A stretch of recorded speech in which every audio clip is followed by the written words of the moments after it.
자, 다음은 8%의 이호진 대표님 발표를 들어보도록 하겠습니다. 저희가 굉장히 다양한데요. 헬스케어, 그 다음에 또 소상공인을 위한 또 IT 솔루션, 그리고 또 이번에는 핀테크 분야입니다. 8%의 이호진 대표님 준비하시고 발표하시면 되겠습니다. 네. 네, 안녕하세요. 발표를 맡은 8% 이효진입니다. 저는 오늘 이제 언테크 금융의 확산 가속화라는 주제로 저희 8% 사례와 함께 좀 말씀드리도록 하겠습니다.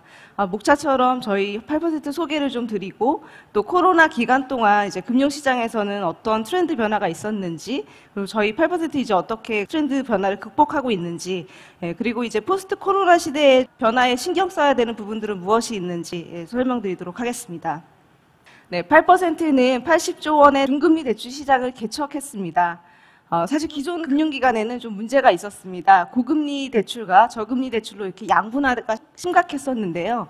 저희가 이제 자료를 보면은 2010년부터 15년까지는 고금리 대출이 매우 많았습니다. 2016년 저희 8%가 등장하면서 이제 중금리 대출이 많이 증가했음에도 불구하고 2017년 말 기준으로 이제 저축은행의 가계 신용 대출 중에서 20% 이상의 고금리 대출 비중이 71%였습니다. 그래서 저희 8%와 또 다른 이제 기타 중금리 대출을 혁신하는 그런 기업들의 그 성장과, 그리고 정부의 이제 중금리 대출 활성화 정책에 의해서 중금리 대출이 많이 성장했습니다. 그래서 2019년 말에는 중금리 대출 비중이 50% 이상으로 저축은행 가계 신용대출에서 성장을 했습니다. 그런데 자세히 보면요, 2017년 말이나 2019년 말이나 20% 이상의 고금리 대출 비중의 잔액이 전혀 줄지 않았습니다. 한마디로 고금리를 쓰고 계신 분들은 여전히 많이 계시고 전혀 줄지 않았다는 것입니다. 8%는 이러한 고금리 대출 문제를 해결하기 위해서 P2P 방식을 금융에 최초로 도입을 했습니다. 그래서 저희는 온라인에서 대출자랑 투자자를 효율적으로 연결을 하고, 또 중금리 특화된 신용평가 모델을 탑재해서 대출 모객, 심사, 그다음 계약, 대출 재원의 조달, 운용까지 굉장히 운영의 효율을 극대화해서 고객들의 금리를 낮춰주는 서비스를 하고 있습니다. 빠르게 성장해서 저희가 중금리 개인신용대출 1위의 이제 사업자로 지금 자리매김하고 있고요.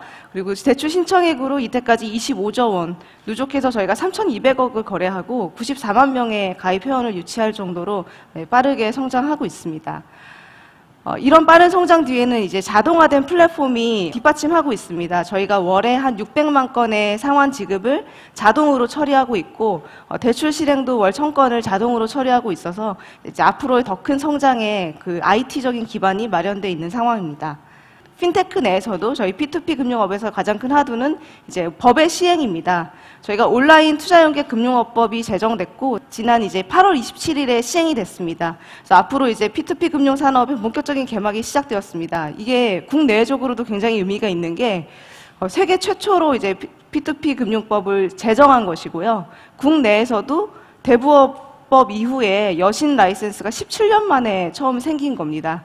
P2P 금융업은 P2P 연계 대부업에서 이제 온라인 투자 연계 금융업으로 거듭나게 되었습니다. 강화된 규제 제도권 내에서는 산업의 건전성과 신뢰도가 많이 높아지고, 그로 인해서 더 큰 성장을 할 거라고 기대하고 있습니다. 여기까지 저희가 어떤 서비스를 하는지 간단히 설명드렸고요. 코로나 시대의 금융시장의 트렌드를 좀 말씀드리겠습니다. 사실 뭐 코로나 이전에도 비대면 금융에 대해서는 굉장히 가속화되었습니다. 은행 점포들, 또 증권사 점포들이 해마다 계속 줄어들었습니다. 하지만 아무도 불편하지 않았습니다. 왜냐하면 모바일로 다 대출 받고, 특히 이번에 이제 코로나 기간 동안에 그 증권 계좌 비대면 계좌 개설한 그 가입자의 증가율이 전월 대비 50에서 80% 증가했다고 합니다. 진행되고 있던 비대면 금융의 가속화가 본격적으로 시작이 됐고요. 저희 8%도 대표적인 그 언택 서비스입니다. 그래서 저희도 지난 4년 동안 연평균 성장률 73%로 빠르게 성장하고 있습니다. 금융시장에서 코로나 기간 동안에 가장 큰 변화 중에 하나는 미래에 대한 불안감입니다. 그래서 사람들이 당장에 내가 지금 직장을 유지하고 있더라도 예전보다 훨씬 미래에 대한 불안감이 커졌고, 그래서 대출을 이제 상당히 많이 받았습니다. 가계 신용대출, 주택담보대출 모두 큰 폭 증가했고, 특히 금리가 낮으니까, 미래는 불안하니까 불안감 때문에 또 필요해서, 그리고 투기하기 위해서 최대한 대출을 많이 땡기는 그런 현상들이 있었습니다. 8%에서도 그런 현상들이 있었습니다. 저희 고객이 다수가 4에서 7등급 이제 중간 신용을 가진 분들이십니다. 근데 이제 저희 상반기 동안에 1에서 3등급 고신용자들의 대출 신청이 크게 증가했습니다. 그러니까 저희가 이제 은행보다는 사실 금리가 조금 높거든요. 근데 그럼에도 불구하고 1에서 3등급 고신용자들이 은행 한도를 다 받고 대출을 더 받기 위해서 8%를 많이 찾아주셨습니다. 또 코로나 기간에 이제 큰 금융시장의 트렌드가 사실 재테크 열풍입니다. 주식시장에 대한 그 열풍이 엄청 불었습니다. 그래서 뭐 빚을 내서 주식을 사신 분들도 많고, 특히 20대들도 사회초년생이거나 대학생인 20대들도 빚내서 주식을 많이 사고 있습니다. 작년까지만 해도 명품에 플렉스하던 20대 분들이 이제 주식에 플렉스를 하고 계신 겁니다. 그러한 트렌드는 부동산 시장도 사실 마찬가지였습니다. 그래서 부동산 시장에서도 부동산 규제 때문에 거래가 많지는 않았지만 담보대출이 아니라 신용대출까지 더해서 그 부동산 매입을 하는 분들의 그 비중이 큰 폭 증가했고, 특히 30대들이 그 서울의 아파트를 매입하는 비중이 크게 증가했습니다. 그러니까 이번이 아니면 내 집 마련을 못할 것 같다는 그런 불안감이 아마 이러한 이제 트렌드로 나타난 것 같습니다.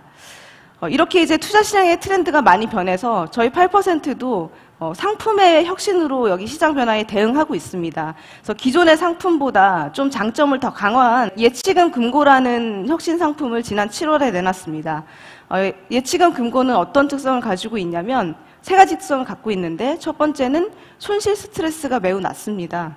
두 번째는 모바일로 간편하게 클릭 몇 번으로 투자할 수 있습니다. 세 번째는 이제 언제든지 출금 신청이 가능합니다. 그 대신 일반 이제 P2P 시장의 기대 수익률보다 훨씬 낮은 3에서 4%의 그런 상품으로 저희가 내놨습니다. 왜냐하면 이 코로나 기간 동안에 투자 트렌드는 크게 두 가지였는데, 첫 번째는 업사이드 포텐셜이 매우 큰 자산에 베팅을 하는 쪽으로 이동을 하거나, 왜냐하면 현금 자산의 가치가 너무 약해졌으니까요. 두 번째는 유동성을 확보할 수 있는 자산에 예치를 하거나, 그래서 뭐 주식시장에 지금 대기 자금이 50조 이상이 된다고 하잖아요. 그런 식으로 뭐 업사이드 포텐셜이냐 유동성이냐로 좀 많이 트렌드가 금세 전환이 됐었습니다. 코로나 기간 동안. 그래서 저희는 후자인 유동성을 확보할 수 있는 상품에 주력을 해서 이 상품을 개발했고, 지금 현재는 베타 서비스를 출시한 상황입니다. 그래서 선착순 500분한테 개인당 한도 200만 원으로 팔았고, 총 한도 10억 원을 저희가 그 1시간 만에 계좌 개설을 완판했습니다. 그리고 그 계좌 개설한 이후에도 이용 금액이 꾸준하게 증가하고 있습니다. 이 상품이 지금 코로나 시대에 가장 적합한 상품이라고 판단하고, 정상 서비스, 베타 서비스 이후에 정상 서비스를 준비하고 있어서 곧 선보일 수 있을 것 같습니다. 지금까지는 이제 코로나 기간 동안에 금융시장에는 어떤 트렌드 변화가 있었는지, 그리고 8%가 거기에 트렌드 변화에 맞는 혁신 상품으로 여기에 대응하고 있다는 그런 사례를 좀 말씀드렸습니다.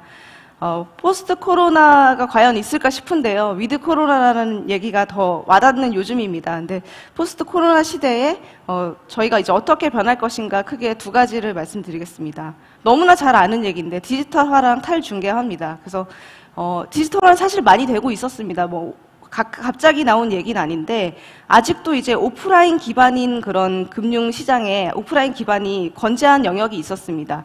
예를 들면 뭐 모집인 채널, 보험 모집인, 뭐 대출 모집인, 그 다음에 WM 센터, PB 센터 같은 경우는 오프라인이 굉장히 중요했었는데, 코로나로 인해서 그마저도 이제 그 온라인으로 디지털화로 가속화되거나, 아니면 P2P 방식, 중개인을 아예 끼지 않고 직접 거래하는 P2P 방식으로 많이 바뀌고 있습니다. 그래서 이러한 이제 디지털화 탈중개화에서 제휴가 굉장히 중요합니다. 디지털로 다 연결돼 있어야지 고객들을 이제 만날 수 있게 되는 것입니다. 그래서 8% 같은 경우는 뭐 간편송금, 그다음에 자산관리 앱 등 국내 가장 대표적인 핀테크 플랫폼들과도 제휴하고 있고, 그리고 인터넷 전문은행에 저희가 설립 주주로 참여해서 또 제휴하고 있습니다. 뿐만 아니라 기존 은행과도 필요한 서비스를 API를 저희가 공동 개발해서 성공적인 그런 제휴 모델을 저희가 보이고 있습니다. 뿐만 아니라 온라인 투자 연계 금융업이 이제 시행이 되면은 기관 투자자의 유치가 저희 산업에 매우 중요하게 됩니다.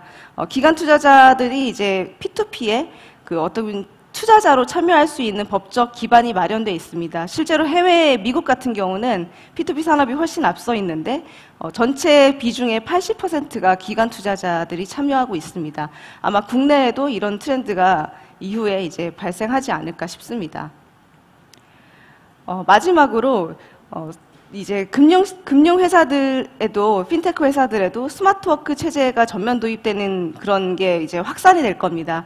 8%도 그 코로나 기간 동안에 저희가 순환 재택근무를 확대해서 실시를 했고, 또 여기 보이는 이제 슬랙, 줌, 트렐로, 컨플루언스, 잔디 같은 다양한 협업 툴을 이용해서 저희가 이용해서 이제 업무를 했습니다. 예전에도 그렇게 했었는데 사실 화상 미팅을 많이 하진 않았는데 화상 미팅이 해보니까 충분히 가능하다는 걸 발견하고 이제 아마 코로나가 끝나도 이게 계속되지 않을까 싶습니다. 뿐만 아니라 핀테크 회사뿐만 아니라 사실 금융 회사들이 이때까지 재택근무하는 건 상상할 수가 없었거든요. 예, 진짜 코로나가 아니었으면은 IT 회사들은 재택근무를 많이 했지만 금융 회사들은 재택근무를 절대 안 했을 텐데 코로나 때 어쩔 수 없이 해보니까 가능하다는 것을 발견하게 돼서 금융 회사의 일하는 방식도 많이 변화가 되지 않을까 싶습니다. 아직 하나 이제 풀어야 되는 문제가 금융회사 같은 경우는 망분리를 해야 됩니다. 그 전자금융 고객님들의 정보랑 자산과 정보를 보호하기 위해서 일반 외부망과 분리된 내부망을 사용해야 되는 그런 특성이 있어서 재택근무가 상당히 어려운 부분이 있는데 스마트워크가 어려운 부분이 있는데 저희 여기서 이제 보시는 분들 중에서 이게 굉장히 좋은 사업 기회라고 생각하거든요. 금융회사들의 이 망분리를 고객님들의 그 정보의 보호와 우리 임직원들의 건강을 함께 할 수 있는 그런 스마트워크 시스템이 있으면 저희 8%는 쓸 생각이 있고 아마 금융회사도 많이 쓰실 거니까 관심이 있으신 분들은 도전해 보셔도 좋을 것 같습니다.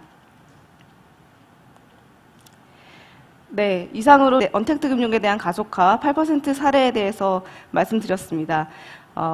매우 어려운 시기인데 정부, 기관, 금융회사, 대기업, 스타트업 모두 각자 자기가 할 수 있는 그런 최대한 노력들을 해서 슬기롭게 모두 잘 헤쳐나갔으면 좋겠습니다. 건강하십시오. 감사합니다.